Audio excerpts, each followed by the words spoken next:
ए एनवा पद ज्ञात करना सीखा। और अब इसी प्रश्न के तरह अन्य प्रश्न भी इस AI यानी पढ़ाई विद AI ऐप की सहायता से हम और प्रश्न जनरेट करके देखते हैं। जो पहला प्रश्न हमने किया, सिमिलर टाइप के अन्य प्रश्न जनरेट करते हैं हम।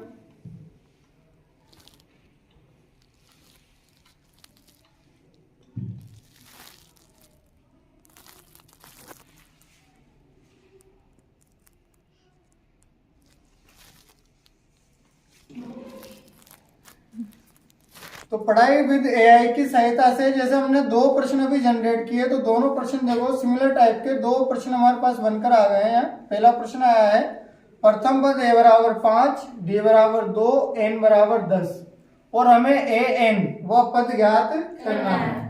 तो n वह पद ज्ञात करने का जो सूत्र हमने व्युत्पन्न किया था वो सूत्र क्या है बताओ? a n बराबर a plus n minus k bracket बंद d।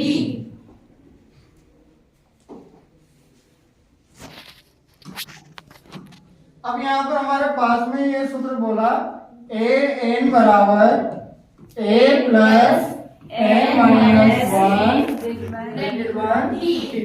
हमारे पास प्रश्न में a का मान दिया हुआ है, d का मान दिया हुआ है और n का मान दिया हुआ है। हमें a n ज्ञात करना है। n का मतलब कौन सा पद ज्ञात करना है? 10वां पद ज्ञात करना है। तो 10वां पद ज्ञात करना है तो हम लिखेंगे a 10 बराबर a की वैल्यू कितनी रखी हमने? 5।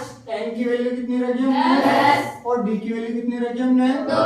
तो यहाँ देखिए बच्चों 10 में से 1 गया तो 9 और यहाँ 2 से गुना होगा तो 9 दूनी 18 और प्लस 5 करेंगे तो कितना जाएगा? 23। मतलब कि a 10 यानी कि 10वें पद की वैल्यू हमारे पास में कितनी आ जाती है? 23 आ जाती है। तो इस तरीके से हम प्रश्न में हमारे पास एक प्रश्न दिया गया था, उसी तरीके के हम सिमिलर टाइप के बहुत सारे प्रश्न निकाल करके उनको सॉल्यूशन कर सकते हैं।